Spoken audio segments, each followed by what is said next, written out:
Okay, so we're going to just look through Andy and I at Andy's background, obviously being sort of on the road, training outdoors, training when he's on the move, minimal equipment, stuff you can chuck in your bag and your van. So 3 bits of kit. Number one, we said is a great bit of kit is to buy is the rings. The second bit of kit is to grab yourself a couple of bands.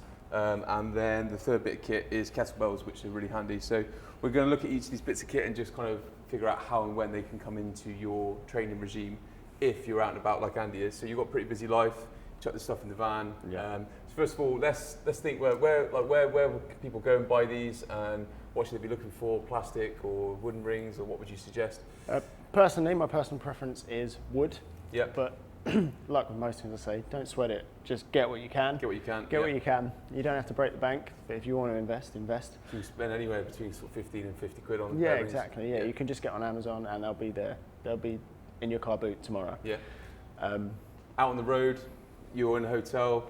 I've seen you on your Instagram chucking them over the fire escapes. Yeah. Over trees, over forklifts, all sorts of stuff. That's it. Fire escapes is my sort of number one thing. We call it car park conditioning. So just in the stairwell, but over trees, over goalposts, anywhere you can find a sort of high horizontal solid surface, you've kind of tripled the amount of work you can do. Yeah, sure.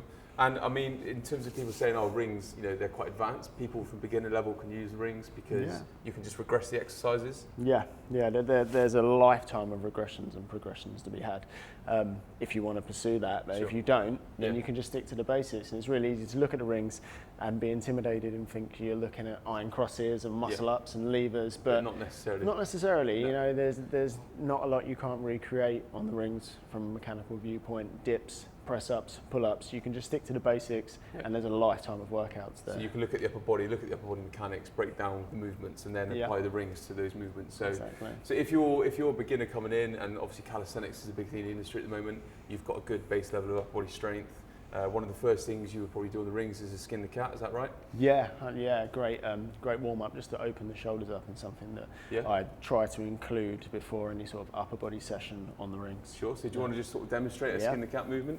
So I'm just going to come up. Key here is really just control. We're not trying to rocket through it. We're trying to keep everything under control. I'm going to come up.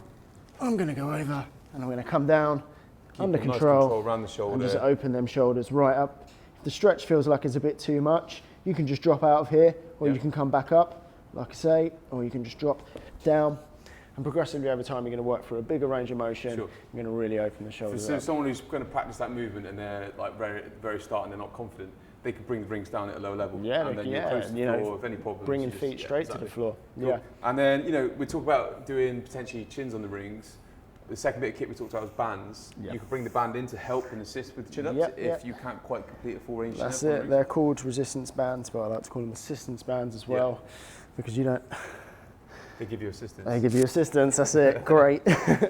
So just by adding this in, I can just take a few pounds off. And if you're strong already, but you're looking to add a little bit of volume to your work, these are going to take a few pounds off and let you get a little bit more work in.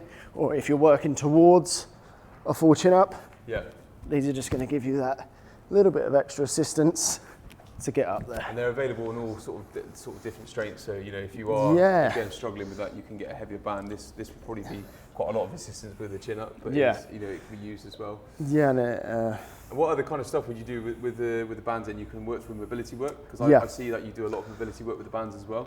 What I try and do with the bands is between most sets of upper body work, I'll try and work in a lot of dislocates. Active recovery work. That's it. So working on exercises that aren't going to require too much sort of energy. Yeah, they're not going to expend you much during sets, but it's good just to get a little bit of volume in with them. The mirror muscles don't necessarily hit. Yeah, muscles you might not necessarily train, especially if you're pushed for time.